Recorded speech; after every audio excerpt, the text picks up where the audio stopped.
Oh, We're on.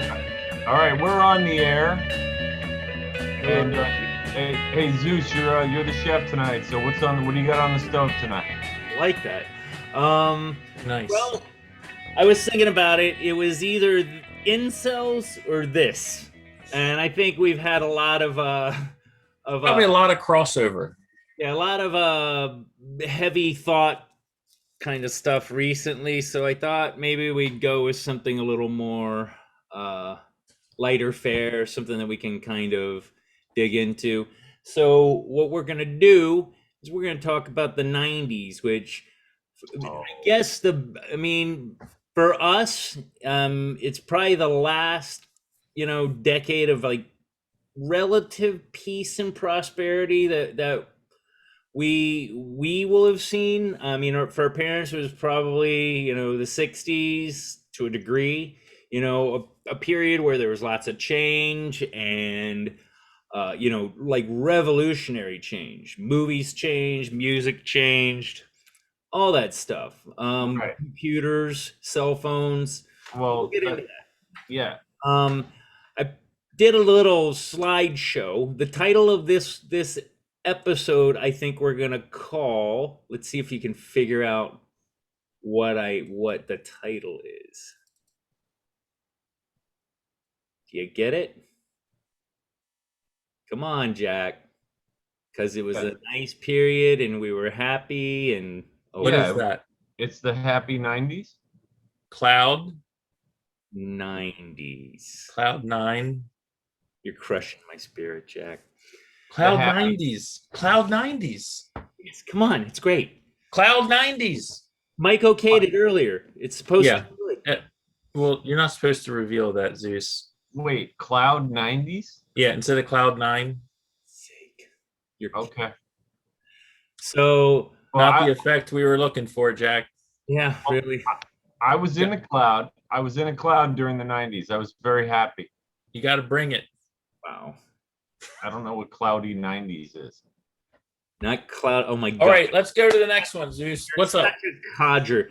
So I'm just gonna bring up images and just memories that I thought of. Well, let's give it some context. I got some stuff to say. Yeah, me too. All right. Jack, you go first. Pulling up- Zeus, why don't you pick one of the things that you think of with the '90s? Well, that's what I've got. I've got pictures. Well, just pick one. He's killing me. Just trust me. The Okay. first thing that Pictures are worth like 100 words, man. Okay. what we would do on a Friday night back in the '90s was Yeah, sometimes we would you might capture it all here. I like this. go check Wow. flick at the local blockbusters. Oh, But we wouldn't get that movie necessarily. You would not get Honey, I Shrunk the Kids. God, Um, God, So that was the '90s. this wasn't was the '90s, man. This was all the '90s. What you did on a Friday night was race up there to get the last one, and you always find out that it was just a display and that they didn't have any left of it. Yeah. Frustrating times. Yeah, it's funny too because I remember in the '80s, I was kind of into a girl and I was friends with her and her family, and they owned a video rental store during the '80s, wow. and it was a lot of great like horror movies and really obscure shit. And then along came the corporations, and Blockbuster opened up in my town, and that killed the independent video store owners completely. Like it was, Absolutely. yeah, and they didn't even carry some of the obscure shit, so there was still a niche. But You remember one of my favorite things was you had that back room that had Yeah. the saucy videos that, yeah, that well, not at Blockbuster. No. no, yeah, that's true. No. In fact, I don't think they got past R. I think probably 9.5 weeks wouldn't have even made it. No, No, that was there. no, you're thinking of the '80s video stores, Zeus, because the '90s turned corporate. That was Blockbuster Video. Yeah, we had one around here in Virginia. I don't know if they had anywhere else. Do you remember Errol's, Mike? Oh yeah, they had those up where I lived when I was in high school. My friend worked there. I don't think they had them everywhere. I think it was local. Yeah, that's They got bought out. Yeah, and remember, I always find by Blockbuster. Yeah, they did. I always find it interesting. Like, no matter what the times are, the percentage of what they'll charge you for something that's late is always just devastatingly high. It's what they think you will pay. So again, I feel like I'm admitting to like when I went down to DC on January 6th, but I actually used to manage a Blockbuster store in the 90s. Oh, So, look at you, corporate shill. I'm sorry about crushing your store there, Jack, but yeah, we knew it at the time. But there's a couple of things that are kind of interesting. I was managing it back when we still had VHS before the DVDs came in, and they would allow store managers. We had a budget every month where they had the movies that were on the wall, which were the new releases, and then the movies that were in the core, which could be any movie you wanted. And they let the managers. I think we were able to spend like $1,000 a month to like fill in the core. I only worked there for like a year or so, but I got the most. I mean, it was the best Blockbuster location ever. I had like more movies from the 20s and 30s in there.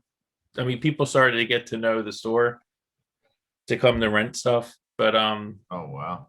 it was they crushed, dude. I mean, they were a crazy bloodthirsty vampire company. They did pay for me to go out to Las Vegas for a few days for some sort of like corporate meeting where I didn't go to any meetings and I just gambled my ass off. But yeah, they're a horrible company. So yeah, that was one of the Yeah. first things. I don't want to. We're gonna Sounds have like they mistreated you, Mike. we're gonna have ones that we want to talk about a lot more. Yeah. So Blockbuster, we're gonna move on to. Well, you're just going through your memories here, Zeus. That's Yeah, all man. right. Yeah, It's hard not to mention that. I would be guilty if I didn't mention that. I think 21 memories just from you might be remiss, but let's see where we go. well, we're Yeah. gonna fly through some. Some of them are just for gags. So Okay. my next one. I love the transitions. Doc Martens, baby. Wow. Who didn't have a pair of these? I had similar ones, but they weren't real Docs because those were expensive. They were mock Dartons. Yeah, kind of like that. Nah, this was just like one of the things I immediately thought of when I thought of the 90s was these and flannels. And heels, dude. I mean, I was taller when I was younger because I had good posture and I exercised. But I would wear shoes that had like an inch and a half sole on the bottom of them. So I was like, Yeah, me walking around too. like I was 6'3" or something. Yeah, Crazy. I love that. We got somebody coming on. Yeah, Doc Martens were like proof of the corporate nature of grunge. You know what I mean? Like you had to have a pair, and they were $100 or they were $110. Crazy. And the booming flannel industry. Yeah, well, you could still get a flannel for cheap. Oh boy. I don't know. We got an echo. Yeah, Candy, We got an echo. get on with your computer. It's Echo. Okay. I'm gonna have to log back. I have to try again. okay. Echo. All back. It's not really a call, Zeus. Yeah, Okay. Well, I'm old. She's logging on to the tubes. Get with the modern lingo. Okay, she's muted. So All right. I said something to Zeus earlier today. I'm just going to throw this in there just for some context because I'm like Mr. Context. But yeah, I would say, that's what we call you. yeah, exactly. And I told Zeus, I was like, I don't really think about the 90s as that much because it's kind of a I know it's a rabbit hole for me. But I will say, from a context standpoint, the Berlin Wall came down in fall of '89. It was the 80s. I know that. It was fall of '89, and then the whole Mr. Gorbachev tear down that wall. you go from there to obviously September 11th of '01, and Yeah, that was a weird pit stop of time, man. Like there was no other world superpower. There was really, I mean, the United States was without equal. Wait, Sting did ask or did say that he hopes that the Russians love their children too, wasn't that? No, but I think that came out earlier. I think that was like 88 or Oh, something. really? Okay. No, Dream that of was the Blue Turtles, I think was No. the album. But yeah, that's early 80s. but the whole thing is it was a unique time, not just because we were in our 20s. But it was the end of the Cold War that was over, and then there was this peace dividend. There was this period of time where there really wasn't anything going on of any consequence. I mean, I know we had like Desert Storm, Desert Shield, and all that stuff, but really, come on. I mean, that was like a 24-hour battle. Mike, Zeus had started this off saying that he remembers the 90s as being about prosperity and freedom and all that. I mean, maybe it definitely felt that way. It felt that way. That's what I'm saying. We were in this golden. I look at it as like perspective, or no. I think we were kind of at the apogee, like when they launched the Jeff Bezos guy up. And then he has like 2 minutes of weightlessness. Like the 90s were like the 2 minutes of weightlessness. Yeah, it really did feel like a lighter before it got heavy again. Before it got heavy again. Yeah. Because when I look back at the 90s, I have a lot of regret, honestly. And I'm not a regretful person. Like I have very little regret, but I do look back at that period as like personally that I could have done so much more. Like there was the world was our oyster. You know what I mean? Like it was there for the taking. Really. I mean, there was so much. There was so much that was just unknown. We took it for granted, Mike. We took it for granted, and I think it's also part like our generation. I mean, like the whole. I hate the term Gen X, but the whole like Gen X ideal of like just like slouching and like whatever. I don't know. I mean, Mike, you could say that we survived the 80s. We survived the 80s. You know what I mean? Like we got through that between Russia and fucking I hope they love their children too. No, but I mean Russia and AIDS and starvation in Africa and all sorts of shit that was going on when we were little kids and growing into teenagers. And maybe the wall was some kind of symbol of hope, because the 90s, we were just entering our 20s. Yeah, dude. And we just wanted to party like it was the 60s. And it kind of was. 1999. But it kind of was. There wasn't this overarching no one talked about like the end of the world or anything. It wasn't like the roaring 20s super positive, right? But it definitely wasn't negative. Yeah, you saw how that ended. Yeah. So well wait a minute, it started to get a little real. Do you remember when they said that the world would shut down once it hit 2000? The Y2K thing. Yeah, Y2K. Like then we all started to cringe a little bit, like, oh fuck. Yeah. And then that ended up being a joke. I remember who I was with on yeah, me too. Y2K. I was with, you remember that girl Tara that I was dating? Yes. Yeah,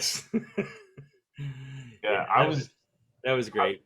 I was on the beach for like 24 hours straight, saw the sun come up over the Atlantic, and said, fuck it, let's find out what happens today. Nice. And nothing happened.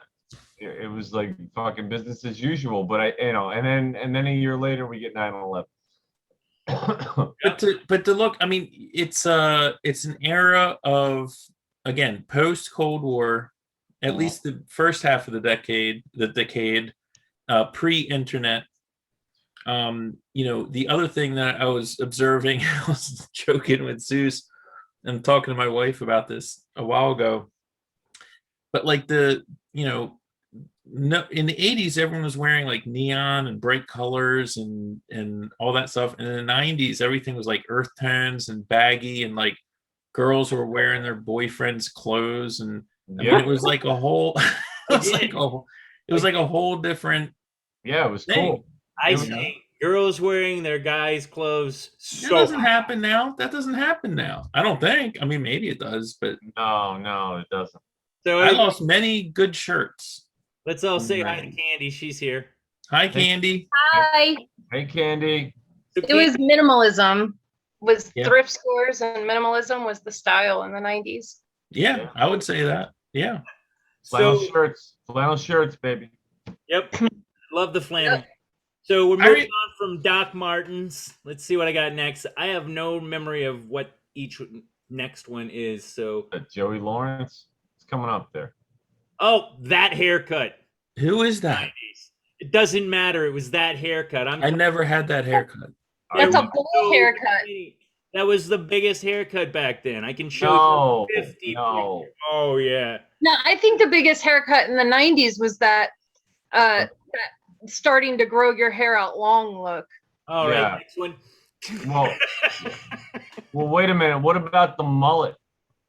Ugh, That was towards the end. Okay, I'm gonna. that Mike was more got this. 80s, wasn't it? The mullet was more a No, the mullet was late That was- 90s, I'd say. No, Candy's right. It's the 90s. It was the 90s. Achy breaky. I mean, No, it was the 80s. She's right. yeah, The it was mullet. like the 80s with like dirt rock and all that. Yeah. So I used to be able to take my hair all the way down. Like I could touch my Adam's apple with my hair. and he had no hair in the back. I'm not Yeah. kidding. No, My no, hair- I had hair. It was all, yeah. My hair was down on my fucking lower back at one point. I saw the picture. Yeah. Adam hair's like that still. That's when. I mean, think about this: the pictures we took then. You didn't take it on your phone. A digital camera didn't even exist when the Nikon 100, baby. you had to go to the CVS or even more likely like one of those photo shops or you Yeah. know. Dude, you get the picture back like 2.5 weeks later. Now you Yeah, you go with a would. memory card to the CVS and you can design the picture like you can do whatever you want to with it, put captions on it, all kinds of stuff. So some This of the is Ken Starr. yes, that's what I was gonna test them, but you beat me. Oh, I'm sorry. No, it's fine. It was just one of those memories that I never got over was the Ken Starr $5 billion to not get Clinton out of the White House just to basically accuse him of what he did. I think we all know that. Well, he got convicted of it, so. Yeah, or well, he got impeached. I don't know. Is that a Who conviction? cares? What? No, he got convicted. He lost his bar and everything. He got convicted. Oh, so he's lost his. He can't be a lawyer anymore. Right, but he made billions as president. He did okay. He did Yeah, okay. yeah. No. No, they didn't get him out of office or anything. It failed. No, I know that. I was there. Bill Clinton normalized blowjobs, so that was good. Yeah, he did. Yeah, before that they were weird and nobody liked them. That's what I heard. Uh-huh, yeah. Yeah, I don't know about that. Nobody did it. Yeah.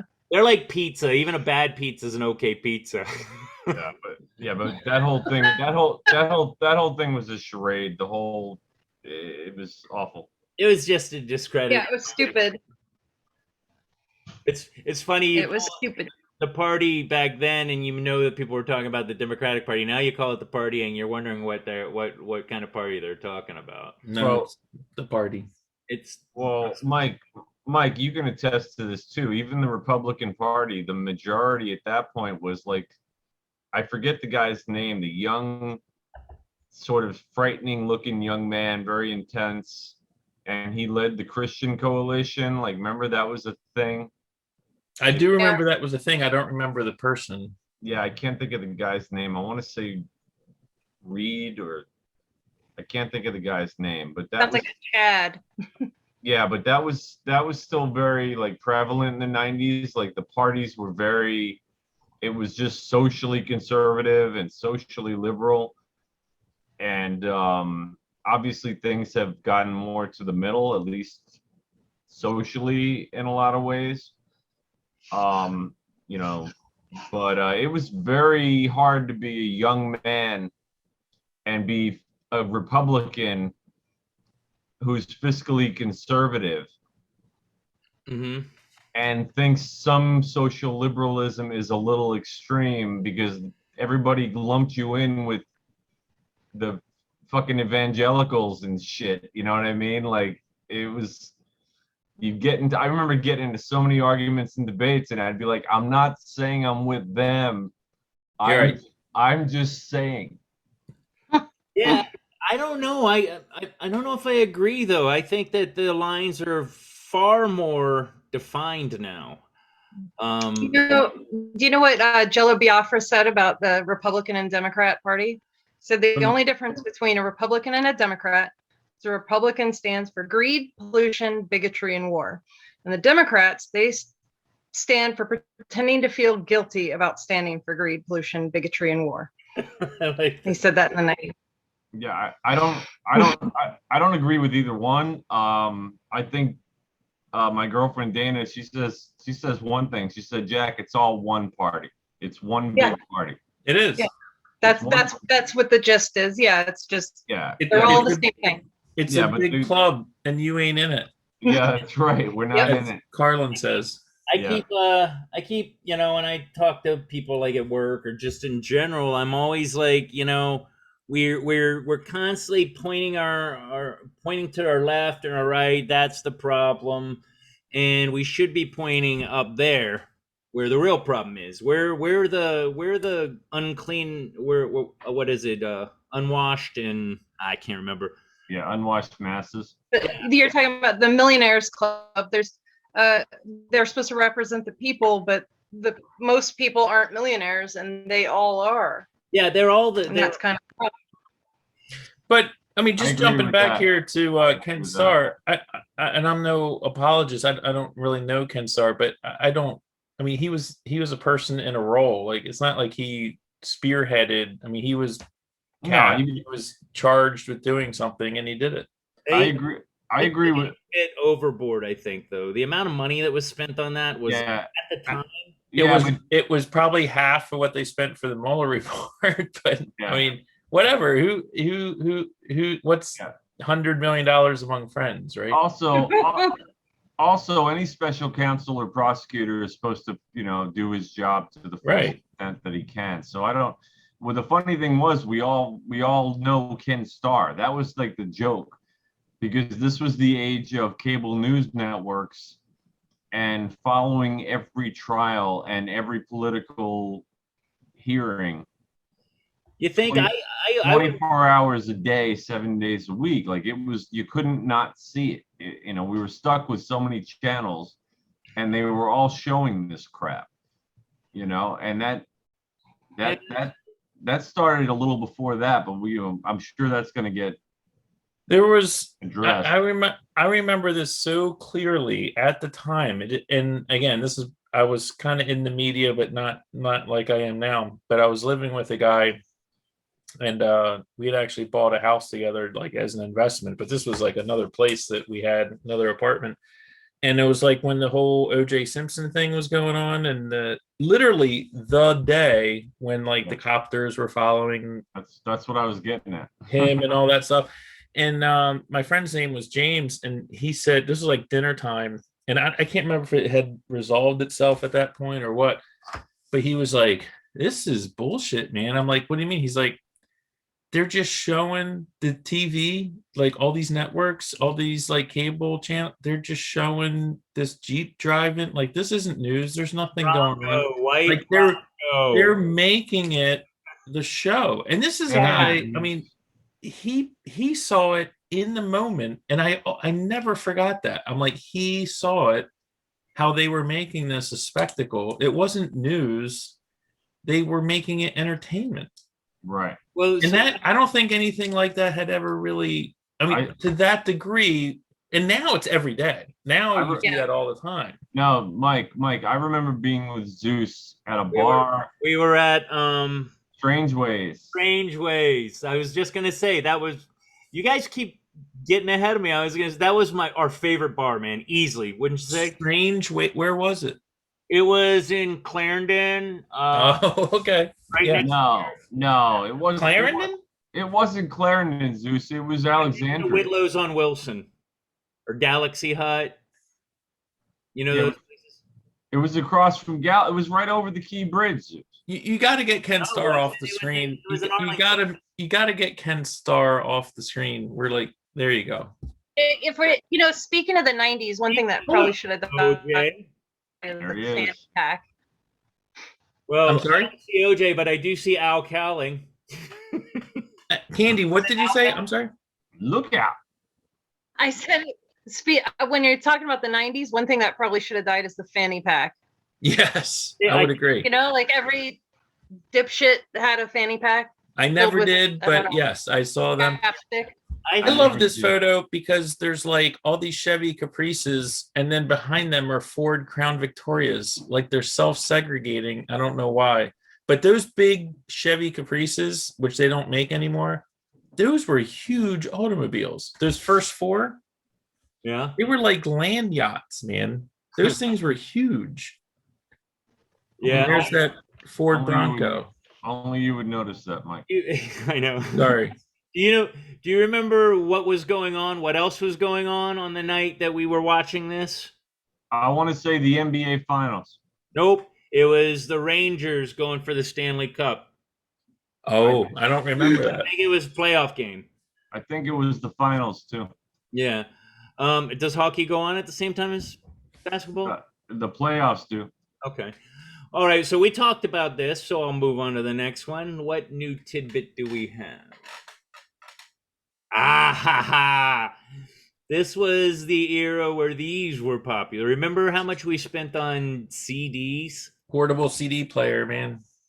Now you don't. Now you pay like what, $6 a month for a Spotify account. You can play anything on your Anything phone you want. with headphones. And Yeah. they had to have taken a hit.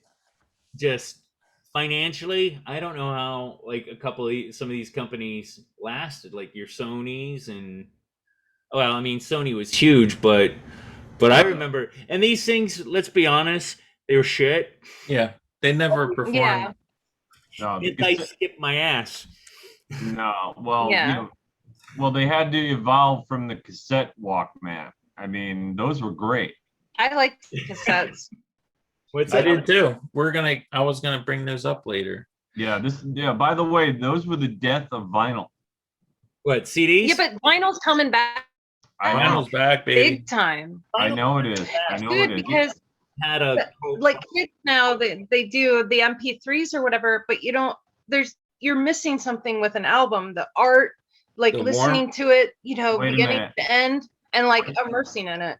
No, you're preaching to the choir, but unfortunately, some of us from the 80s don't have all their vinyl anymore, so it's gone. Yeah. I got Now you're spending $30 a pop. Yeah, fuck that. All right, what do you got, Zeus? You're going Zeus. You're picking everything. Like, we're not picking anything. What'd you say? Grunge. Eddie Vedder. Yeah, grunge. No, that's what made the 90s the 90s. The At early It's funny, I was in 90s. 8th grade. Yeah, I was in eighth grade, and Nirvana and Pearl Jam, and I mean even Metallica came out with Black Album, and it killed hair metal, Yeah. right? And I it was in- started that whole like minimalist, and I don't know, it was like people got more ideals. It wasn't about having those stupid bongo jeans and things, or Zeke Cavarici pants. No, grunge killed a lot of different types of music. I mean, like every radio station, I don't care if it was pop or alternative college music, they were playing grunge. Yeah. I mean, it was devastating. And then a lot of these bands got like these big record deals because they sounded like somebody, or because they incorporated like guitar and bass into like this artsy poetry lyrics. Passion. Right, they had an alternative flair. Yeah. They had passion. And it was Yeah. a movement, man. I mean, when Kurt Cobain died, I mean, you worried that people were going to kill themselves. It wasn't like Martens or Hendrix Look, or or Joplin when they died. It was like Do you remember? I think it was like Oh, that. I'm sorry. back then, too. Do you remember the movie Flashback? And Dustin Hoffman was in it, and he said yeah, the 90s are going to make the 60s look like the 50s. yeah, And it did. It was the last musical revolution. Kids need one now. So Yeah, bad. that was Music Dennis Hopper. shapes the generation. Absolutely. yeah. I mean, I would say I got to use the. Authentic It art, really- musical artists. it really was. And I know, Candy, you're not a huge grunge person, but I love Nirvana and yeah, I mean I liked grunge a lot. I mean, I was in 8th grade, so it was a big time for me. You know, I grew up like that was like the coming of age thing, you know, that was our background noise, you know, like either you listen to that or you listen to El Biv DeVoe. It was kind of like one or the other, you know, and that's how you found the people that were like you, was based on the music they listened to. and it's like Mike said, there was so much passion in the music. Like the first Pearl Jam album, 10, was ridiculous, and then Their best one. I don't know. I would actually. I really, really love the second album, which was it Vitology? No, Vitology was number 3. Versus. It was Versus. Was it Versus? Versus. It had like, it just starts off with that one's like 1, 2, 3, 4, just killing it. I mean, Pearl Jam for me is always going to be one of my favorite bands. But now that being said, Pink Floyd, which has been playing for like half a century, is probably my number one Cedar Queen. But man, these guys, they just came out with something that was like mind blowing. And Nirvana, I'm not as big a Nirvana. But you understand though, a lot of that came from people like you and I, Zeus. We grew up with parents who listened to Pink Floyd and Zeppelin and Zappa, and grunge was the result of those kids. Do you know what I'm saying? Yep. They grew up listening to that amazing music from the 60s and they made it their own. Well, Eddie Vedder was a And huge that's Neil Young fan. He loved you. I mean, he was always talking about Neil Young. There was like and Kurt Cobain was a huge Beatles fan. I could see that. Yeah. And Kurt And Neil Cobain Young, is big into Beatles. See, I mean, like, I like Pearl Jam, Soundgarden more than probably Nirvana. Nirvana was for me, and honestly, you know, everybody kind of associates with Nirvana with the beginning of grunge, but it was a clear year earlier. We've talked about this, Mike, that Alice in Chains came out with Man in the Box. Yeah, before that was the Pixies, and the Pixies are full on grunge. You know, the Pixies are probably the first real grunge band. I mean, loud, quiet, loud, right? So yeah, it's raw, it's garagey, I think, but it has passion. I think Pearl Jam's 10 came out before Nevermind. I'm pretty sure. By like a couple weeks. Yeah, I think. It was. Like I said, Metallica's Black album came out around the same time. Yeah, that was the year. But yes, Alice in Chains was out before. So One second, guys. Candy, you have a bunch of stuff on your computer because you're kind of coming in choppy. I'm wondering if you can close anything out that's not this. Yeah, it's probably my internet connection. Okay. But I'm just lamenting the fact that Candy was in elementary school and I was in college. Yeah, I was in college. I was in middle. Well, middle school. You guys can lament that, but I wasn't in college until early 2000s. I played a lot. So, Zeus, you're older than me. What's that mean? I'm like 6 months older than you. I'm much younger than everyone. I'm like 26. You're like 6 months younger than Jack. Oh. So yeah, the biggest thing out of the 90s was the music, with just entertainment in general. It was a really good time for I've got a funny Pixie story. Okay. It's only a second long. So when Doolittle came out, like the day that Doolittle great. came out, I was visiting my sister up in Rochester, New York. She was going to Rochester Institute of Technology for photography. I was still in high school. I know Rochester. Or I was just out of high school. I can't remember. But anyway, she was all into she had Surfer Rosa and Come on Pilgrim. I didn't know who the Pixies were. And like we went to the record store. She's like, we have to buy this album. She didn't have enough money. And she was like, if you chip in half, I'll let you dub it. Like take it's like, so we bought the album in a blank Memorex tape and split the cost. She kept the album and then we recorded it. I listened to it the entire way home, driving this like crap ass Ford Tempo all the way back to Baltimore. I just listened to that album over and over again. I got back to Baltimore and some friends of mine were having a party and I showed up and I was like, you guys have to listen to the Pixies. And like it was like, I felt like Moses coming down from the mountain.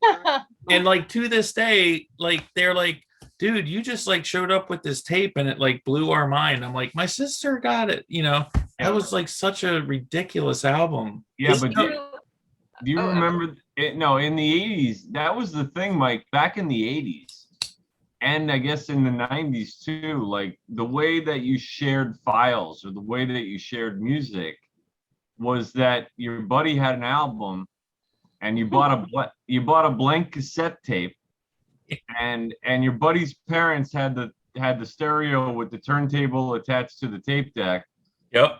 Put it in front of it. And, you know, and then that eventually led to how they made like hip hop and rap mixes and like demo tapes. Everybody knows what demo tapes are. Like, you know, you jam with your buddies in the garage, you record it on a fucking boombox. We all remember what a boombox is. What we used to do too is that when you take the cassette tape and you like a Paula Abdul or something crappy, and we would cram paper into it so you could record over it. Yes. And that's how I did that with Paula Abdul. I put Faith No More on it. Yeah, you could like put tape over those little dents in the top, and that would allow you to record over. Yeah. And let's talk about a few of the just because you're talking about Paul Abdul and Faith No More. There are a few really cool transitional bands. Like Say What You Will. Soul Asylum was kind of more of the late 80s into the 90s transitional band. Loved them. Skid Row, their second album, was like early. I want to say it was at 91. No, I think it was 93 or 4, but yeah, maybe it was later. Those two albums, I listened to them constantly. And then there was also there was other music that wasn't grunge that was huge. You had like Hootie. Tool. You had Hootie, who was amazing. You had Counting Crows. Well, also Zeus, if you listen to like that kind of radio station back then, there were a lot of like, it was kind of like the 60s. Like if you listen to 60s on 6 on satellite, or or if you have Pandora or something and just pick a 60s track, there's a lot of one-hit wonders. Same thing with the 80s, right? But the 90s had a lot of one-hit wonders. Oh my goodness. I mean, so many bands where you know a song and you're like, that band got a record deal? Like, what did they ever put out after this? Crash Test Dummies, that song. I actually love that song. I like Weird Al's version better. I hate that song so much. I kind of liked it. No, what's funny is that song was so bizarre and it got radio play. It got radio play. Like you look back at it and you're like, how did that get radio play? Or you look back at Billy Corgan's voice and you're like, how is that a top 40 band? I don't know. I like a few Smashing Pumpkins songs. We all do. But they were like, yeah, overboard. They were like up there with Nirvana to some people. And Dude, okay. They were. Listen, in fall of 1991, I just transferred to Virginia Tech. I was coming in as a sophomore. I transferred from Drexel up in Philadelphia. So I get there and they Nevermind came out in September of 91, if I remember correctly. I think 10 came out earlier that summer. And, Virginia Tech was a big school then. It is now. It was a big school then. And they were like the student, whatever union, whatever that organizes like concerts and stuff like that. They're like, they put this thing out. It was like a vote. You had to like sign the thing. And it was like, we're going to get either Nirvana. And this was, this was like early November of 91, like 2 months after Nevermind came out. We're either going to get Nirvana to play or Violent Femmes, who hadn't put out anything new in like 3 years. And everyone voted for Violent. They all voted for the Violent Femmes. I was so pissed. I was like, I could have seen Nirvana for like $2. That being said, Violent Femmes are awesome live. No, I love the Violent Femmes. Yeah. But I'm just saying, it's like if you have a time machine, you would go back and I'd seen the Violent Femmes already. Like I didn't need to see them again. I'm just glad. You know what breaks my heart is that I did get to see Pearl Jam, which, dude, freaking amazing in concert. Like on top of just being some of the most original music that for me at least, of an era, they put on a show like you just can't even imagine. They're up there with like Floyd. They like really and total. I mean, I went to Lollapalooza in '92, and Pearl Jam followed. Lush opened, and Pearl Jam followed them. And the reason is because Ministry, who was originally slated to play second bill, or second performance after Lush, refused to play in the daytime. It was supposed to be Pearl Jam, and then Red Hot Chili Peppers were the headliner. And Ministry created this whole shitstorm about it. So Pearl Jam's like, okay, we'll go in the daytime. So it was like Lush, Pearl Jam, and then like Jesus and Mary Chain, and I think Soundgarden played, and then Ministry played second to the top. I'm sorry? Is it the whole Crow soundtrack of bands? But I'm just saying Pearl Jam was so cool. They played like they could have played much higher. They played second, Yeah, that's what happened though later in the 90s. So it went from like grunge, and they kind of started transitioning into like industrial music with like 9 Inch Nails and Skinny Puppy and My Life with the Thrill Kill Cult and KMFDM, and it started to transition. Also, what about Rob Zombie, White Zombie, shit like that? Oh yeah. Yeah, no, you're right, Candy. Love that. It branched out into like these different, but it was still just as good. Like I mean, I still love Tool. It's one of the best bands I think just ever. Are they still together? I agree. Are they still together?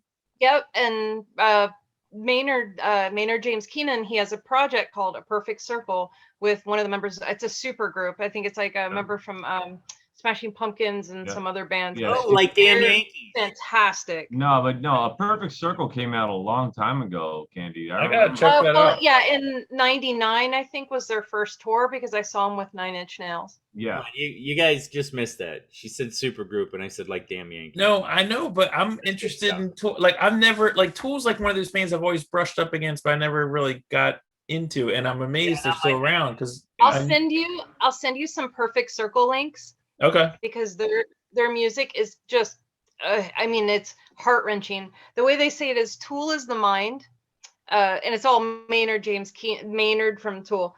He has 3 bands.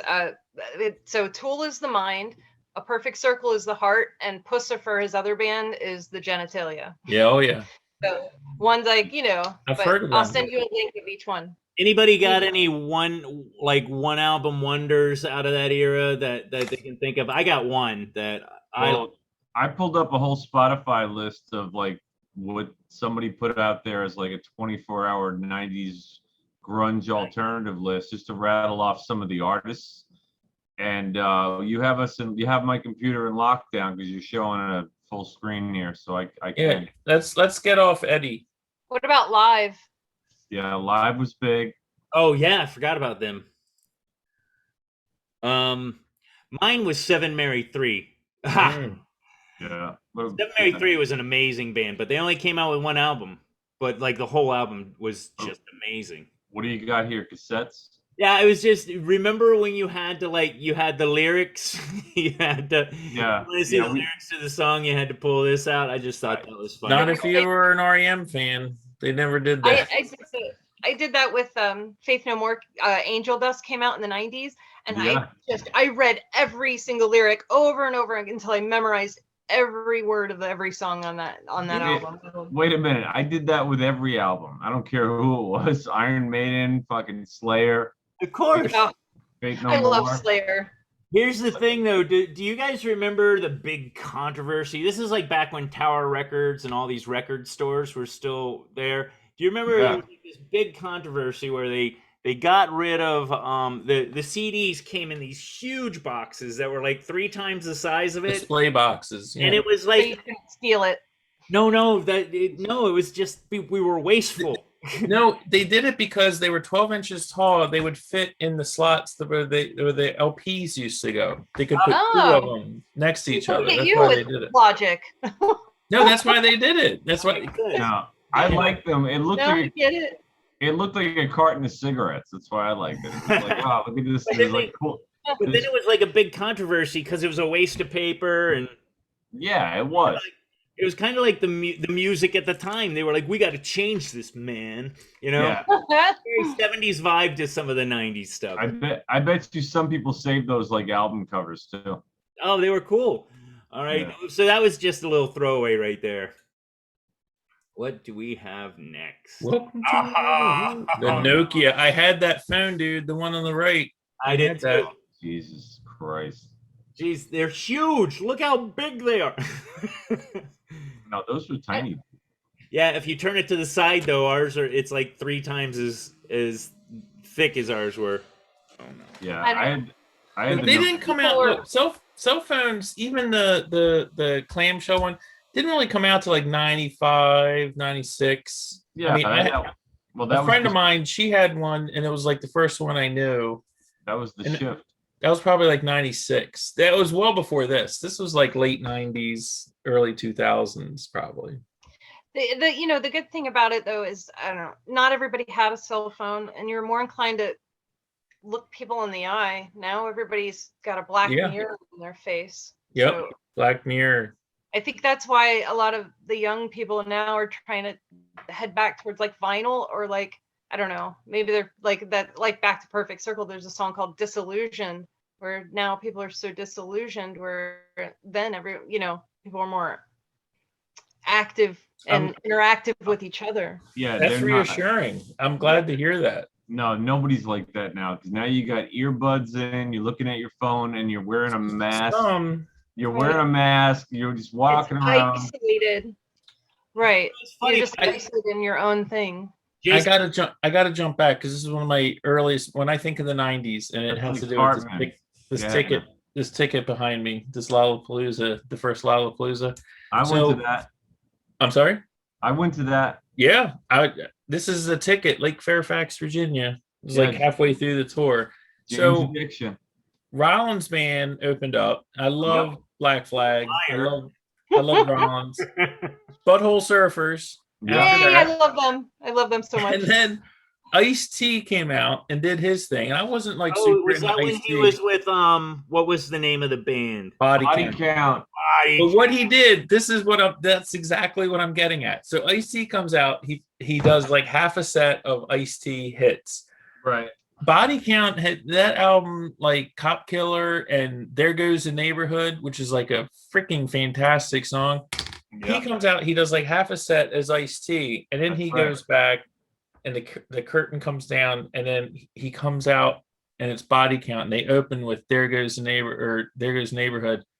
It was like the crowd was looking like they had just seen a spaceship descend from space and land. Yeah. Like they had no idea what they had no idea what they were looking at.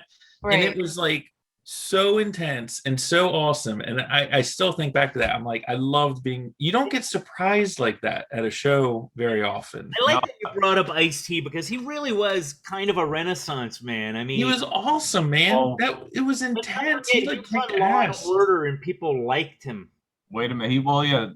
Body Count's big song was Cop Killer. Cop Killer. That was the Remember big the song. controversy. Oh, he's promoting like no, that guy. No, but I'm saying that band freaking rocked. Like I would not want to. I think Nine Inch Nails followed them, and only Nine Inch Nails could follow them. Well, Mike, you think about the rest of that ticket, and it was a lot of metalheads and a lot of grunge kids at that show. Yeah. Not grunge yet, but Susie and the Banshees. Oh God, yes, they're awesome too. I think Jane's Addiction headlined it.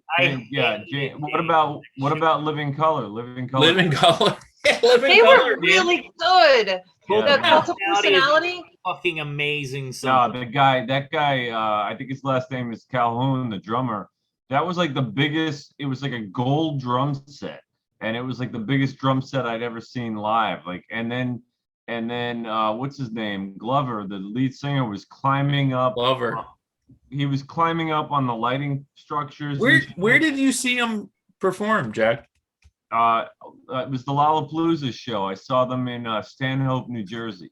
Okay, so that was probably like right before I saw him, because it was like they were coming down the East Coast. Yeah. But that was like there hadn't been like a festival like that in so long. It was like it was a new thing. It was a totally new thing. In Florida in the early 90s, they had this thing called Livestock. That's what I went to. That's where I saw 703. Right. And it was just 3 days of dirty, drunk metalheads. Yeah, it was like Woodstock every year. When I was 13 or 14, and I told this big lie to my parents and said, I'm going to the beach I'm going to the beach with my friend Charlotte. We're going to the beach for the weekend, so I won't be able to call. And we went to Livestock. We got drunk, and when I came home on Sunday, Charlotte was freaking out. She's like, you got to go throw every newspaper from the Tampa Tribune away, because Leonard Skinner played, and front page is a bunch of dirt rockers and me like this. In the paper, front page of and I was like 14. Yeah, that's awesome. It was worth getting caught.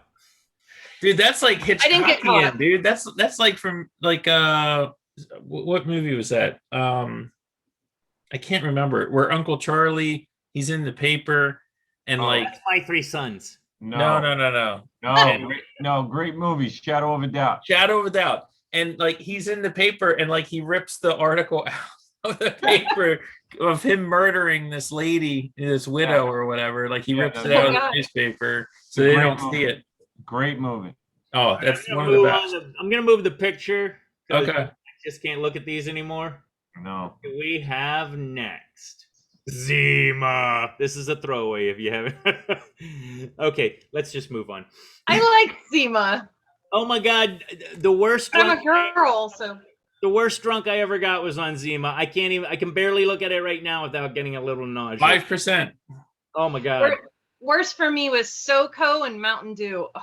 No, MD 2020. Everybody has an MD 2020 story. I do. Yep, because they were the easiest to steal as a kid too, because they were flat.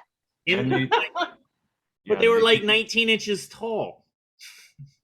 They're huge. I mean, you know. There's so many stories. That's got to be for like the outtakes. Tony Little. I just thought I'd throw in a little Tony Little for comedy. Oh, good. Oh, good. He was great. Yeah. Talking about mullets. No shit. Ponytail guy. This was huge. This is another huge transitional thing for us. Is that the iMac or something? What is that? Yeah, I think. Yeah, that was the biggest selling computer. I think. And it was like right at the end of.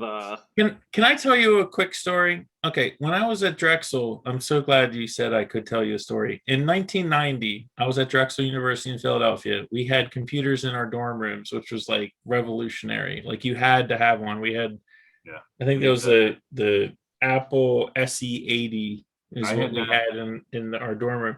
However, if you wanted to print something, you would hit print, and then you had to walk about 8 blocks to the computer center where the printers were, and then there was someone there, and you would have to like show them your ID and pick up your 8.5 by 11 printed homework assignment.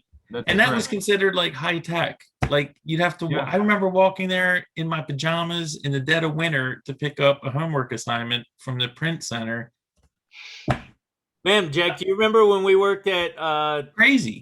When we worked for that one company, the magazines and fundraising and all that? Yeah, the Smith company. We had computers. I mean, this was probably like 94-ish, 92, 94, somewhere around there. Yeah. And it was pretty high tech for the time. You could print stuff from any of the computers, but it was just monochrome, but it connected to the phone, so you'd get a call. But the cool thing with them, I mean, I remember that, but the Macintosh that Mike's talking about, we had those in college too, and there were actually video games on those back then. Yeah. Yeah. Do you remember World Class Golf? Yes.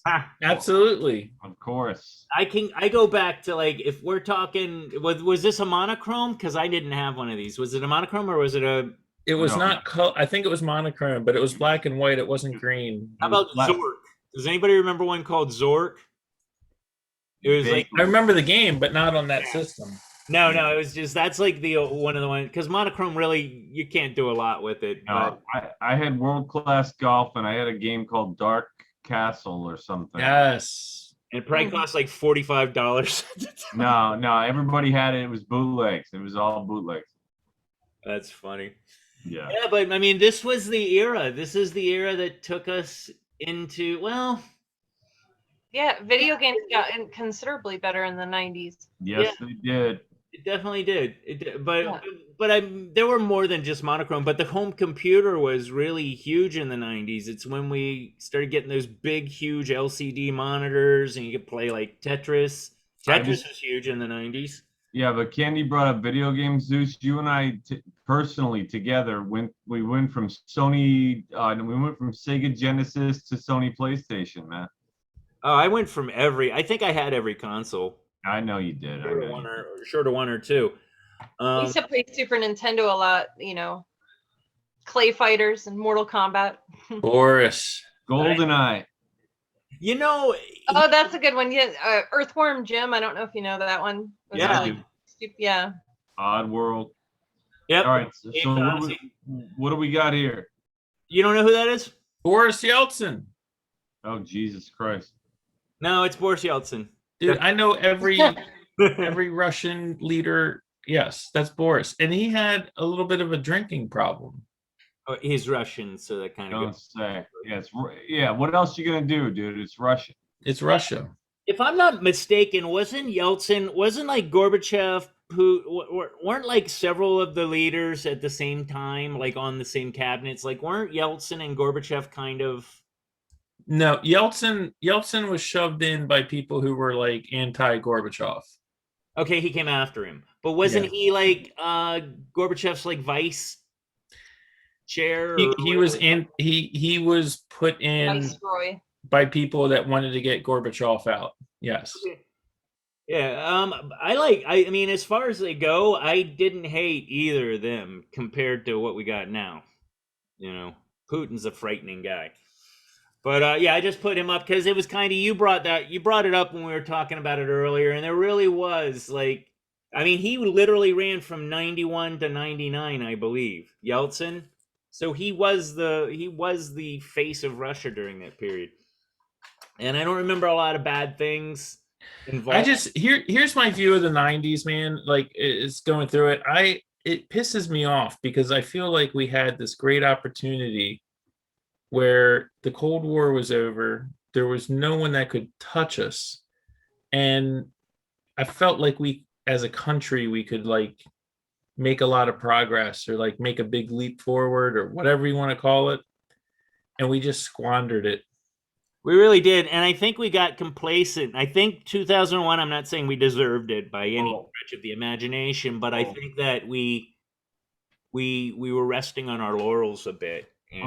Well, Mike, didn't we do the same thing after World War II? Yeah, we did. No, absolutely. But the thing is, people talked about it at the time. This wasn't like, and people are like, what are we doing? Like, shouldn't we be, kind of buttressing our position or like helping out different places that need help? But we didn't. We just kind of like sat back I don't know. I think I look at the 90s as cool as it was. I look at it as lost opportunity. I agree with that. I agree, but Well, I think well, that, Mike, Zeus. For us though, wasn't it our 20s? Like, wasn't it the age of freedom and away from mom and Personally, dad? it was freaking awesome. Yeah. I mean, if you're 20 years old, I told this to Zeus earlier today. I was like, I'm just saying you're dumb in your 20s. Like, you're irresponsible but it's still. fantastic. I mean, I think the '90s holds up as a good era. I don't think No, we were blind. I think it was just a really good era. Yeah, but Mike's saying we kind of blew it because we were so young. Yeah. we could have done. You could think of it as, when you're the people who, were coming of age in the 90s, we took the ideals from our parents who grew up in the 60s, and now we can transfer that onto our kids, and then maybe we can eventually start seeing humans that don't suck so bad. Yeah, I mean, I wasn't saying that we blew it as individuals. I'm saying I think we blew it geopolitically. No, I right. mean, I can't take that much responsibility. I was like an idiot. I was No, like in but- my but- early 20s at the time. Mike, you already said it earlier though. Like, you feel like you almost have regret personally for the shit that you could have done. Yeah, That's absolutely. That's what I'm talking about. I think everybody was still feeling the tremors of the 80s finally ending. But it was such a free time. It was like probably the freest. I mean, when you talk about free, I'm talking about like where you can just do whatever. It was the freest time probably of our lifetimes. Yeah. I mean, and we were in our 20s. We wanted that freedom. We fucked around a lot. Zeus and I spent the decade in an alcoholic blur. A barley hops and bong resin. Yeah. Yeah. I mean, for me, it was an amazing period. I don't regret it. I mean, the music, the movies, the shows, some of the shows on TV, like Seinfeld and Cheers was when I think part of the way into the 90s. Like, Yeah, Seinfeld too. Yeah. But I do think it was the apogee. It was the weightlessness period. Yeah. I mean, that's the way I look at it. I mean, it was great, but it could have been better. I think. Well, we crashed back to Earth, like you said. Yeah. We were talking movies. This was another huge one back then. Yeah. I mean, we can talk about great movies. I can name a few, right? I mean, somebody said it earlier. The Crow was, again, we've had the argument. I think it's one of the best comic book movies ever. Zeus, I looked into some of this shit for the podcast tonight, and I pulled up on Wiki the 90s films. Uh-huh. And I can't get to it now because we got this whole thing going on that locked up my computer. But one thing I did notice was the 90s were the age of the independent movie production companies. Sundance, yeah. Yeah. And suddenly they were making the same kind of money that the big studios were, like Miramax. Mm-hmm. And then also if you look at the top 50 blockbusters of all time globally, it's a lot of 90s movies. I'll bet Pulp Fiction wasn't one of them. I don't know if it was. There was 50 of them, but I'm telling you, like, it's the big ones are all 90s films. Well, that's like your Scent of a Woman, No, I'm talking about like Jurassic Park, shit like fucking Men in Black, even like some garbage movies, some good movies. Mm-hmm.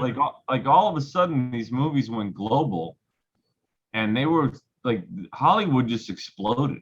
Like they exploded. Well, what happened was, I mean, the technology got inexpensive enough where people were able to just kind of like make whatever they movies. Want. I mean, I was interested in filmmaking and stuff like that. I have a friend who made numerous movies. I mean, a lot of them were like direct to video, and I'm in some of them, and like some of his other friends are in them. I mean, just like stupid like B movie, whatever. And they were like, you could rent them at Blockbuster. Like we would like shoot them, and like a year later, you could rent them at Blockbuster, like in our own town. Like wow, that was unheard of. I mean, that was like crazy, you know. But For me- the technology got to the point where the independent filmmaker could do that, and there were people, and this one guy who was like the main director. There were people out there with money that were like, okay, I'll throw $100,000 at this. I want to be a producer, Yeah. or whatever. Blair Like Witch. Clerks, then they take out a bunch of credit Clerks. cards. Yeah, Clerks. What was the other one? What was El Mariachi? Was done on Robert Rodriguez. That's a great Yeah. movie. But, What about Blair Witch Project? That was I done on I like love that fucking movie. nothing. A deep cut. If you want to watch a movie called Ghost Watcher 2 from like 1994, you'll see me dancing on a dance floor. I'm gonna have to find it now. Write that down. It's available. You can find it online. Ghost Watcher 2. Yeah. Just look for the guy that looks like the lead singer from Simple Minds. What's that? I did have long hair then, but yeah. But You. Is that me? we were like, we were like building sets and stuff like that. I mean, That's us in the 90s. Email it to me. Is that me in there? Yep. Yeah, Me and email you it. in the 90s. I'll put it up on the screen. let's do this. But here's the thing, man. For me, screw the blockbusters. I mean, yeah, Forrest Gump is hands That's up down one there. of my top favorites ever. That's up there. The movie, makes me laugh, makes me cry. It's just an amazing movie. Jenny. This this is big budget, but still, I mean, it's a Not that- solid movie. Not that big. No, Not that big a budget. even No, with I mean, Hopkins, Jodie Foster, Scott Glenn. Was it It's Scott not- Glenn? yeah, but actors don't make as much as you necessarily think in terms of movie budget. Yeah, And they let's get didn't. back in. And they didn't then. No, if you watch that movie, there's not a whole lot of big budget production in it, really. So many movies though from that time that I'll watch over and over. Singles, love that movie. That I also think Singles helped propel grunge a little bit. Yeah, well, they tried to. I think it did. I mean, it No, it did, but that was the intent. That was the intent. was a great movie though. It wasn't a bad movie. Matt Dillon, Bridget Fonda. Bill Pullman, a ton Bill of people were Pullman? in it. Is it Paxton or Pullman? Matt Dillon. Matt Dillon's in Singles. Yeah. And I didn't know Pullman Bill was Pullman in it. was the doctor that was he was the plastic surgeon that was gonna give her the boobies. But Bridget Fonda was in it. Yeah, she was in it. Yeah, And then like Tarantino, let's get the Tarantino thing going. I mean, Pulp Fiction, Reservoir Dogs, I think was late '80s, right? no, I 90s. think '90s. 92, And what did Jackie Brown make it in the '90s? 97, Yeah. 96. Yeah, they all kind of did. Goodfellas. Did you guys hear that story about Quentin Tarantino and his mom that came out yesterday? No, That he doesn't give her money. He gives her no money.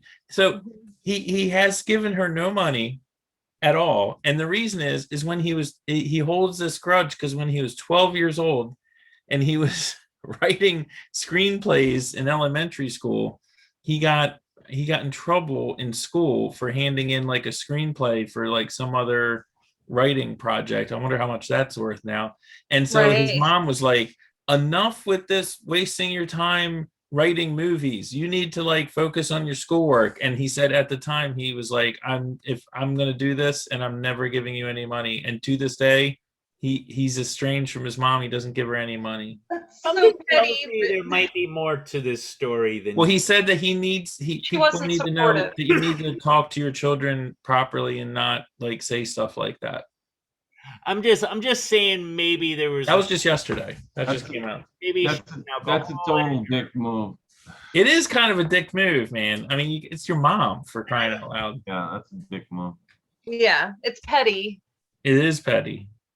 And Anyway. he has so much money. Sorry to pull us out of the 90s, but No, that's interesting. No, that's relevant because he was famous in the 90s. And I mean, it's, he was iconic in the 90s. he's And iconic now. I'm still gonna watch his movies. She sounds like kind of a bitch. No, I'm just kidding. So what about it wasn't just that. It was the whole advent of this new wave of directors that were coming on. it wasn't just Tarantino. You had guys like Rodriguez. You had Fincher, who's still one of the best directors out John there. Singleton did a lot of good movies in that Yeah, period. he did. Yeah, he did. Who did Colors? I don't know who did Colors. You know, Duvall had a great. Sean Penn. Was that Dennis Hopper? Did he direct that? It Oh, was it Sean Dennis Hopper? I thought Penn, and Duvall it was Sean Penn and Ice Cube were the stars. such a good movie. That's Boys in the Hood. No, It wasn't Sean Penn. Ice Cube was not in Colors. I don't think he was in Colors. Yeah, it was Sean Penn. I I'll look it thought up. it was Robert Duvall. It is Robert Duvall. Great movie. Yeah, and like I said, John Singleton did Boys in the Hood. That it was 90s, right? That was Ice Cube, yeah. Spike Lee. Totally. Yeah. I mean, I'll be quite honest. I'm not a huge Spike Lee fan. Like my favorite movie from Spike Lee, honestly, was Dennis Hopper directed Colors, but it was 1988.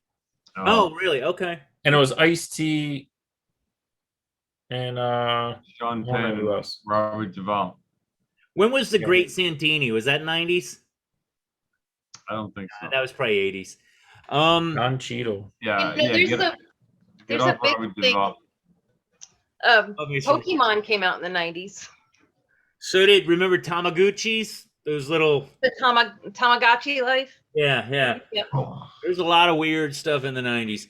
But yeah, so movies, man, movies and music were so big, and TV shows. Like I said, we mentioned Seinfeld and Yeah, it was a golden age for both. yeah, for just entertainment in general. Entertainment was quality. Yeah, I got one coming up that we talked about already, so we'll gloss over it real quick. We got kind of everybody covered here. We didn't really talk too much about Clinton, but I mean, I was happy with those years. That was like my young 20s, but Well, there was nothing like Mike said, it was nothing really bad going on. Yeah. And also you had sort of a moderate in the White House. You know, everybody thinks he's this big liberal, but he actually didn't govern that way, really. No, Mike was talking about this the other day that he wouldn't have made it in today's Democratic Party. He would never get through a primary. But can I say something? In this photo, the dude on the far left, that guy's an alien. Like, do you see how his head is like a cone? It looks like an egg. Am I the only one? No, it totally does. No, they all catch on to minutia a lot. they all look a little douchey, Mike. Look at the chick on the right. Yeah, she's got a 5 head. Look at those fat people suits they're wearing too. I don't know Dude, what the guy suits had shoulders back then. Like, look at Bill, dude. Look at those shoulders. You could like slice granite on those things. No one has suits like that now. No, they got to be fitted now. You got to see the muscles. Yeah, it's not my decade. What's this one? What's next? Oh yeah. Baby. I don't think I ever wore a suit in the 90s. I'll say that. I used to wear them all the time, man. But I wore them for like the Smith Company, which really didn't warrant suits. No, it really didn't. My aesthetic in the 90s was I wanted to look like I had just like woken up from a wedding reception the night before. That was my fashion sense. So like a suit with like a wrinkled shirt and like a tie hanging down, like Diner. Like, do you remember that movie? Diner, yeah. Of us in the 90s. That was kind of my thing. For me, I was going to be a millionaire by the time I was 30. I did not accomplish that. No, there's still time. Yeah, no, there's not. Hey, I think we talked about this one already, Zeus. All right. That picture I sent you, Zeus, is us in the 90s, which is kind of funny because it's all like ripped jeans and you know. Grunge. And we're glad he's gone. What's his name? What's his Haywinkle? What's his name? Ronnie Winkle? Robert Van Winkle? Robert Van Winkle. Why would you even know that? I don't know, man. I don't know It's in my head. That's a one-hit wonder there. Remember his he got sued by Queen for for Under Pressure. That was David Bowie? and he Or was, no, was Yeah. it Queen? it was, No, it was- it was like Queen, and he was No. like, "Nah, you see, they go No. dun dun dun dun dun dun," and he was like, "But I go dun dun dun dun dun dun dun." like, No. like, he was Yeah, like, moving his fingers to it. I do No. remember that. Candy's right. I think Bowie sued him. That was the I don't know. Queen was Wasn't it Under Pressure? Yeah. Dun, dun, dun, dun, Mercury dun. was It's still Under Pressure. That's Bowie. When did Freddie Mercury die? 90s, 80s. 80s. No, it's Queen does the song, but Bowie wrote it and he sings on it. Yeah, I know. I was just curious. And now Robbie Van Winkle is doing a home improvement show. Yeah, I heard. Because why not? Because that's what you do in Well, the I think this the guy's decade. serious, but he's making a lot That's of. how you know the housing market is about to go bust when Vanilla Ice is the housing market guy. No, He's see, remodeling homes. flop your house, not flip your house. I said flop your house. You don't need to sue me. What a dick. it's do. What an ass hat. Here we go. Oh, Wait, you should have Weird Al on there too, because Weird Al was huge in the 90s. He's Weird Al fantastic. started in the 80s, though. I know, but in the 90s too. It's like if Weird Al when he did that Gangster's Paradise, the Amish Paradise, Well, that was clearly the 90s, yeah. But and Coolio got mad without realizing when Weird Al makes fun of your song, that means you made it. No, Weird Al is awesome. Well, also, we didn't even talk about 90s rap and hip hop. That was the shit back then. Beanie Babies. Beanie Babies. I just thought I'd Beanie bring Babies. up one of the little things that there was this. What Cabbage Patch Dolls was the 80s. 80s. Yeah. What is it now? What was 2000s? Guns. Now they sell The 2000s guns. now they sell Beanie Babies at gas stations. Yes. They still I try. would say the 2000s was those Bratz dolls, and Lego Oh, yeah. got huge again in the 2000s. but- Legos never went away though, man. No. But the Google always talks about how their first like server was made from Legos. Like obviously all the electronics were in it, but the rack that they had it on was made out of Legos. I always thought that was kind of interesting. Anyway. Let's see. Last slide. Let's see. Hopefully it's a good one. Is it the Macarena? Ugh. Del Rio. That was huge in the 90s. That and what else? What was that? Achy Breaky Heart. What was that? Was that 80s? 90s? 90s. I think that was 90s. You know, I know something that was popular in the There was some 90s. shitty stuff in the 90s. Do you remember when Yeah, girls Shania, used to do this to their hair? The wave? That. Ah. You remember that? The Oh, Rachel. yeah. What about the Rachel? Everybody did the Rachel from Friends. Yeah, it's I pretty- never watched Friends. I still have yet to ever see an episode of Friends. You're better not off- missing anything. You're better off. I like Friends. Friends was okay. I'm not poo-pooing it. I'm just saying I've never seen an episode of Friends in my life. All I know is Shania Twain was big, and so was Celine Dion. But to that credit, Melissa Etheridge came out at that time. Oh, she sucks. Shut up. Shut up. Shut your mouth. Does. Cheryl She's Crow hot. was from that time. Come to my That's window. Melissa Etheridge's guitar. Melissa Etheridge was solid. Come inside and What about wait. Tracy Chapman? It's terrible. There really was. There was a lot of terrible I just chick with the guitar music. Well, Except for like Mazzy Starr was good. yeah, like, Starr is good, but no, the 90s also ushered in the new country music shit, the rock country crap, like Alt country. yeah. what all era started country. Nickelback? Because that's the worst era ever. Well, Nickel- I'll tell you Nickelback. another thing that was big in the 90s, at least for people like this guy, was raves. Man, I was like going to raves like all the time. You mean like Well, dropping?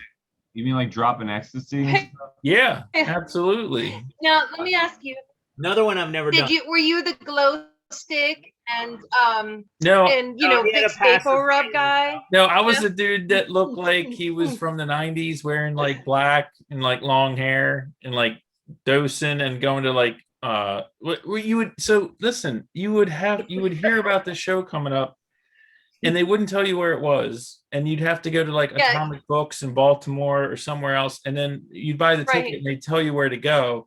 And then it would be like multi-galaxy locations because like at 2 a.m, you'd have to leave and like go to some other warehouse You're, like traveling. while you're like tripping balls and like walking down DC, down whatever. Anyway, but that was a huge culture in the 90s, and it never gets talked about anymore.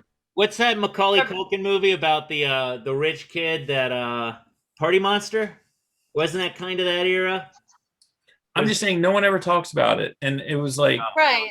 It was years. Yeah, like Michael, it was the Jinko pants and kickwear era. Like people would be wearing, people would be like having like the baby suckers that were like candy, and also like the masks and you would put like the Vapor Rub in there in the mask so that like you could like dance more and stuff like that. Right, because when certain things make the Vicks Vapor Rub makes it. It just it expands your bronchial tubes. It or whatever. Does, yes. Oh. And there'd be like people painting and like naked and like taking pictures, and I mean it was like totally insane. What's like, that? Totally crazy. Andy, in Tampa, what's the name of that big club? Masquerades. Masquerades. Yes, I went there one time. I think it was with you and Charlotte. Probably. We went there. Charlotte I think she was my girlfriend at the time. And we went there, and I wasn't. They were like into that stuff. They were like all goth, and I'm like flannels, right? So it's a very weird combination. They were kind of oil and water. They didn't mix well, grunge and goth.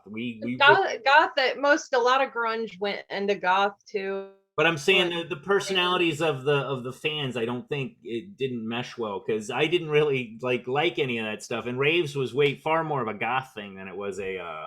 No, Raves were like a whole. No. It wasn't goth. It was like Raves were different. It was more like a whole other thing, man. More like techno. Yes, but Raves are totally different. But you guys were very goth, long hair, black clothes. But that was before the rave thing, because the rave thing was really into the late 90s, when ecstasy was really good, and then you could listen to all night and be like, yes, sober. Yeah, I just remember getting kicked out of places in like bumblefuck o'clock in the morning, like, and they would be like, go down this street, whatever, and like you go into some other like abandoned building or whatever, and there'd be like some DJ set up there. Right. I don't think they could do that today. I remember like waking up, they're not waking up, but like in Timonium, Maryland, like they had one that ended up at the Cow Palace at the Timonium Fairgrounds, and like it got broken up by the police, and like we all went to McDonald's, and then they like had to shut down the McDonald's, and all these people like tripping balls on York Road and Timonium. I mean, it was just like completely. I went to one in no one talks about that stuff. Middle of a field. I don't even know what, like, or in a field. Parked their cars. Yeah, field was like crazy. I think the 2000s were also the death of the bar crawl. You never hear about bar crawls. Not anymore. I mean, COVID put the kibosh on that. No, they're back in Hoboken, baby. That's because Hoboken that's just walking down the street. Hoboken's got like more bars than any other city in the United States per square mile, I heard. I remember having grown up like around New York City, which is like a 2-minute train ride, which New York City bars never close. And I remember, there's a nice looking dog.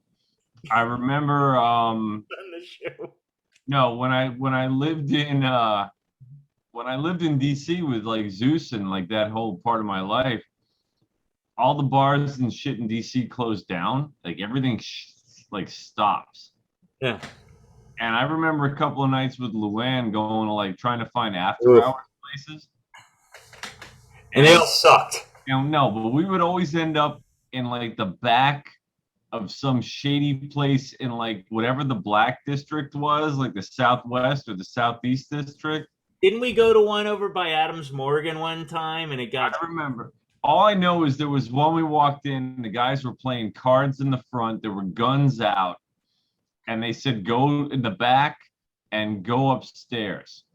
And people were, it was like black neon lights, and there were French fries out. And people were tripping, and they played like cool rock music up there, but you wouldn't know it existed. Oh. Unless you talked to somebody, and this was only like 3 a.m. Like in New York, that's nothing. Mm-hmm. So Jack, do you remember this bar? And I'll bet Mike, you remember. I'll bet you were there. We probably, if we cross paths anytime in our past, I'll bet you this is the place that we did it at. You remember Heaven and Hell? And Yes. Yes. We would go upstairs. Wasn't it like across the street from the Fifth Column, or like next door to the Fifth Column? Yes. No, I had been there. Yes. 80s music. Remember that guy John that worked with us at the Smith Company? Was a DJ there. Yes. Tall, skinny guy. Really kind of cool guy. Cool guy. That was a cool club, man. But then you go downstairs to Hell, and it was like that Grunge. was, you were getting grunge, right? Yeah. Oh man, that place I wish was still around. I think it was like 7th Street or something. No, I remember that very well. No, Zeus. I want to say it was Calorama Circle. No, but it was Possibly. it was Adams Morgan, I think, right? Yeah, it was in Adams Morgan for sure. I guarantee if we met at any time in our lives, Mike, that's probably where it was. Because It was actually, if it wasn't in the same building, it was next door to the original 930 Club before they moved out to Florida Avenue. 930 Club. I saw live there. That was a good concert. Can Hey, I wait a impress? minute. Huh? Can I impress how awesome the poster is behind you, Jack? Oh, thank you. Evil Dead. Yeah, I like Evil Dead 2 is my favorite. Yeah, Army of Darkness. Awesome. everybody prefers Evil Dead 2. I'm an Evil Dead 1 guy. I love it. I love it too. Well, I really like Army of Darkness too. But Oh yeah. did you see the show Ash versus the Evil Dead? I watched like the first season and a half, I think. Oh my god, it's fantastic. They went back to their roots with the whole like Three Stooges meets horror kind of thing. Yeah, they really did a good job with it. Well, that was like Evil Dead. See, the reason I'm a horror purist, and so that's why I like Evil Dead 1 more, because that's more of a straight up horror film. It's not camp. I mean, it is, but it's ridiculous too. Oh no, I love that it's ridiculous. I mean, But Bruce, don't call me Ash Campbell is probably one of my favorite actors because he's so ridiculous. I got 2 other posters back there. I got Children Shouldn't Play with Dead Things, which is from '72, and I've got Return of the Living Dead, which is the punk rock one from like '85, I think. Yeah. So We back have a bunch of old toys too. Nice.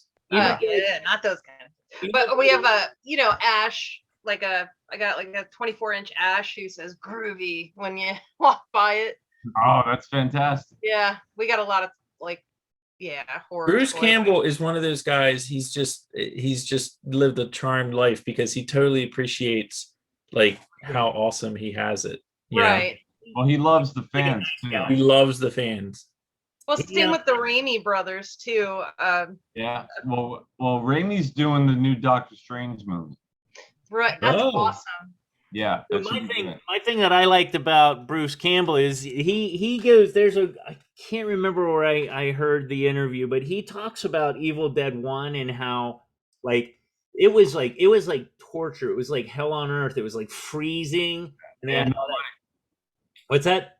That was a true independent movie. They had no money. Yeah, but it was like freezing, and when they throw the K-Rose syrup on them, it would like freeze almost on contact. It was like literally freezing. They said it was just the worst experience ever. And look what we got. I mean, you can't say that about. I mean, you got your El Mariachi. You got a few that really show. No, Evil Dead 1 was like 81, dude. Mhm. Well, I'm just saying in general, you know. You know, I'm curious, Jack. Have you ever seen Dead Alive? It was Peter Jackson's first movie. Everybody's seen that. Yeah. Not everybody has not. I don't think I've seen it.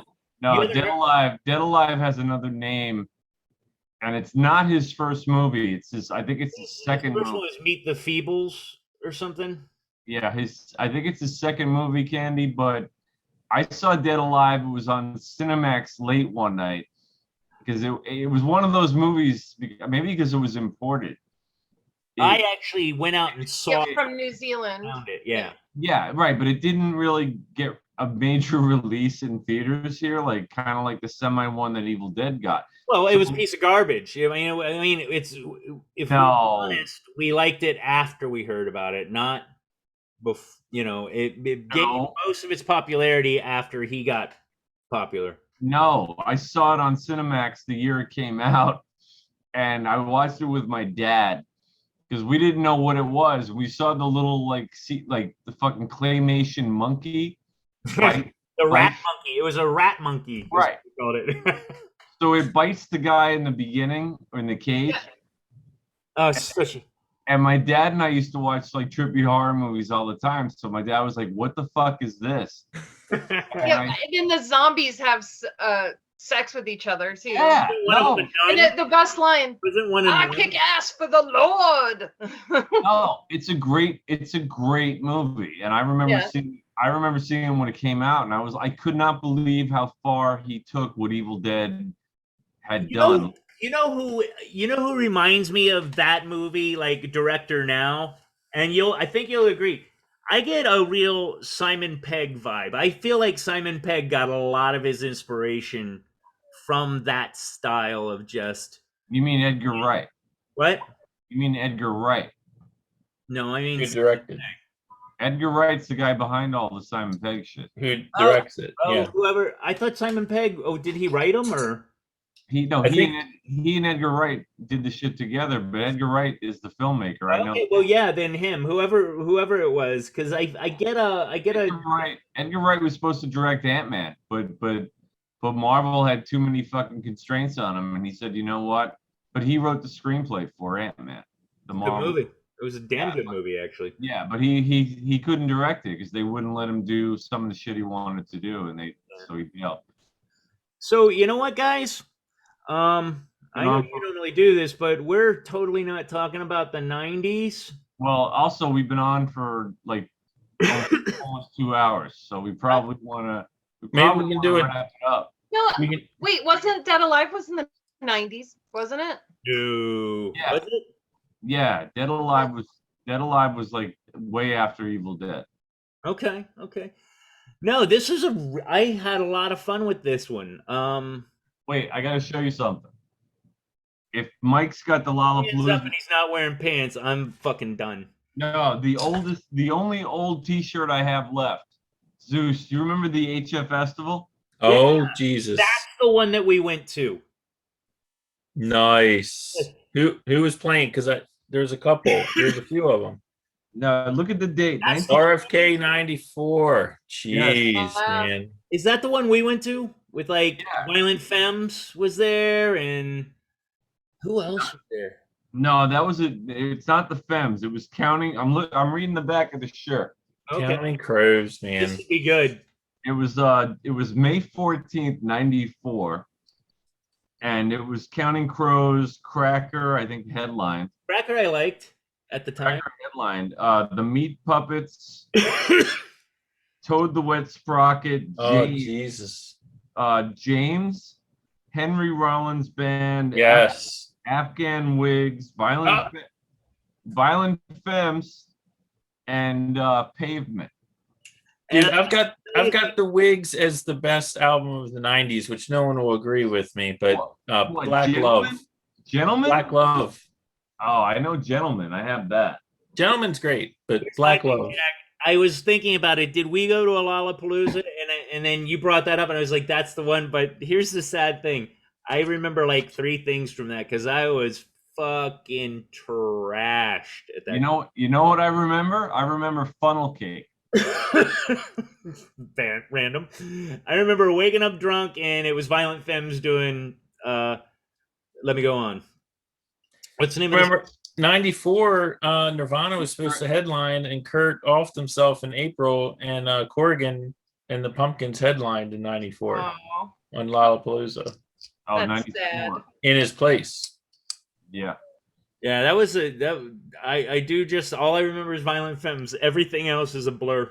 And George Clinton and the P-Funk All-Stars also played 94, which I've seen them like 6 times. I mean, but for people of our generation, we weren't super familiar. I mean, we kind of, some people knew. I had a friend that was into Bootsy Collins and stuff like that, but they landed the Mothership and the whole thing. Like, no one had seen. It was such a cross-generational handshake. It was so fantastic. cool though, because it like when the first time I saw him, I saw well, it's like 20 people on stage too. You get to see like the nose and the the diaper guy and like it's so crazy. But I took my daughter to one, which I probably shouldn't have because she was like 12 and there's a lot. No, you should do that because he's not going to be around forever, man. He's getting old. Oh, is he I still missed alive? one because he got busted in Florida for smoking crack. So yeah, you shouldn't smoke crack. I'm gonna go out on a limb. I firmly stand against crack. Wilt Allen. Put the picture of you in the 90s up, Zeus. Huh? It's funny. Put that picture of you in 93 up. I sent it to your email. Yeah, you got to put it up. Come on, see it. Hold on. And yeah, then we were texting 90s pictures. I don't. Yeah, Zeus, why don't you put up that one of you holding all the beers? Yeah, man. I don't have For it reals. available. No, you got to do that. You got to do it. I can't do it right now. I don't even know where it is. Oh my god. Yeah, I'm on the I'm sorry. I'm on the wrong computer, I think. Hold on. Let's see here. I wonder if I could do it. Maybe.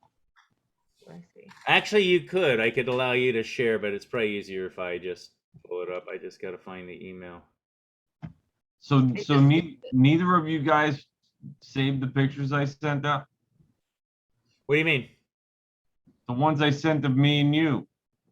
I'm sure I've got them somewhere. I think you got them from me. Yeah. But the pictures? Yeah. Zeus with the beers. That picture is absolutely phantasmagorical. I love that picture. The funniest thing is I was stone cold sober in that. I guarantee. I believe it. Me drunk couldn't have held 4 beers. I think you did it for effect. I think I did. You were drunk, Zeus. Zeus, if you let me share the screen, I can do Oh, it. here it is. Oh my god. I want to punch. I was 14. You were what? 21?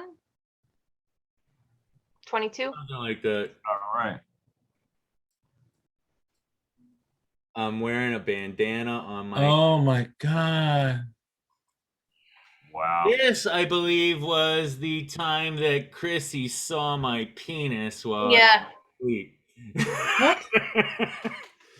One of Candy's friends, I was trashed. This was the log cabin in Asheville, right? Yeah, in 1990 in Boone or Blowing Rock in 1990. This is where I got that Taylor guitar that you liked so much when we were younger, Jack. Yeah. I was smashed and she walked into the room and I think I was probably congratulating myself for something and passed out. Oh man, that's funny. Chrissy. That's terrible. Look at that. I like the Budweiser shorts. Oh my god. Is that Budweiser?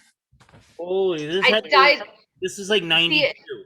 It's 92 or 93. I dyed my hair black and I had ripped jeans.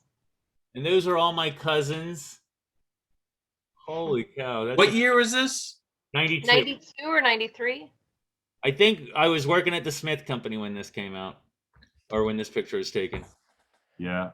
Yeah. It seems about right. Did I look like that, Jack, then? Yeah, kind of. Yeah, that's crazy. And you had hair. I'm wearing a Pink Floyd bandana because I remember that bandana and Budweiser shorts. No wonder I didn't get laid until I was like Spuds McKenzie, man. Spuds McKenzie. Holy cow, that was 80s. We were all Budweiser drinking. Frogs was 90s. Yeah, it was 80s. Yeah. Well, so what do you say, Jack? Well, I mean, this has been great, guys. Candy, thanks for coming on too. We Of course, appreciate thanks for having me. All right, don't be stranger. She couldn't be stranger. I mean, I could. All right, well, be stranger, don't be a stranger. Yeah. And You're welcome to come on anytime, Candy. No, we've been on for a long time. Good job, Zeus, but I think we should probably wrap it up at this point. Yeah, that was a great one. See, he looks just like the guy from Simple Minds. Yeah, he does. Wait, is totally. that a picture of you back there, Michael? Is that you, Michael, in the back? Yeah. Can't see it. Oh, you can't tell it's him because the hips are good. Is the what? Because the hips. Oh, look at you. He does look like he's in Simple Minds. That's 90. That's 93, man. Yeah, you look like Bono. You look like Bono with the glasses. But I You told look you I like was somebody wearing. I would have hung out with anyway. You know, I told you I was wearing a suit coat with jeans, man. And that is his current and wife. Converse. I do that now. And that is my wife. And that was 22 years before we got married. Yeah, And he you only know- married her like Wow. 4 years ago. You know what? The suit jacket and jeans has come back, my friend. I know, man. Look. So And that if was like not- yeah. December of It 93. looks like oh no, You know, but I had to go shopping for my daughter at the mall, and all of the butt ugliest 90s clothes are popular now, like the acid wash. What's Yeah, up? I know. And what about the high-waisted jeans? I hate them. Yes, the mom jeans, awful. That's all huge now.